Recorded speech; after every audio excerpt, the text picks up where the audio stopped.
আজকের তারিখ 21শে মার্চ 2025। আজকে দেখব মাস্কাট থেকে ঢাকা বিমান বার্তাস।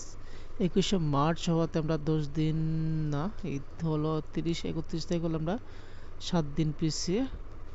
28শে মার্চ ফ্রাইডে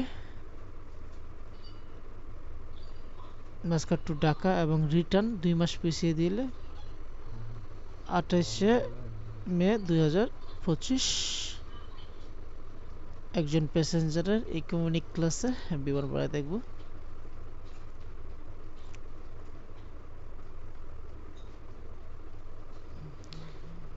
যদি দেখি মাস্কাট টু ঢাকা বেশ কিছু ফ্লাইট আছে, তবে সবচেয়ে সস্তা যে ফ্লাইটটা এটা হলো বিমান বাংলাদেশ এয়ারলাইন্স, যেটা 61,619 টাকা।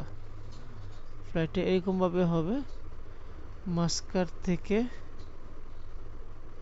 ঢাকা এবং আসার সময় ঢাকা থেকে মাস্কাট, সামনে একটা ট্রানজিট থাকতে পারে। ব্যাগেজ হিসেবে 50 কেজি মাল আপনি মাস্কাট থেকে চট্টগ্রাম থেকে ঢাকা এরকমভাবে এই ফ্লাইটটা হয়ে থাকে।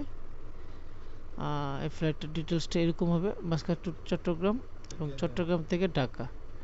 যারা চট্টগ্রাম নামবেন তারা চট্টগ্রাম নেমে, যারা কুমিল্লা ব্রাহ্মণবাড়িয়া তারা চলে আসতে পারবেন।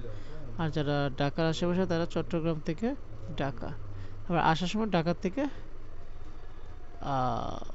মাস্কাট সরাসরি ফ্লাইট, এবং মাল আনার সময় 50 কেজি, যাওয়ার সময় 30 কেজি। এটা হলো আপনার বিমান বাংলাদেশ এয়ারলাইন্সে। এটা একটা স্টপেজটা বাংলাদেশের ভিতরেই।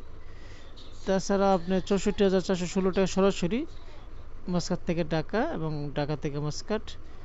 মাল নিতে পারবেন 50 কেজি, 7 কেজি 57 কেজি মাল আপনি নিতে পারবেন। তাহলে ইমারতি এয়ারলাইন্স 68,005 টাকা। আর যদি সবচেয়ে ফাস্টেস্ট ফ্লাইট কইতে হলো বিমান বাংলাদেশ এয়ারলাইন্স 64,416 টাকা। এই ফ্লাইটটা সবার জন্য সহজ, বিমান বাংলাদেশ এয়ারলাইন্স। আর একটু প্রাইস কমিয়ে 61,619 টাকা, এটা হবে মাস্কাট চট্টগ্রাম ঢাকা, আবার আসার সময় ঢাকা মাস্কাট।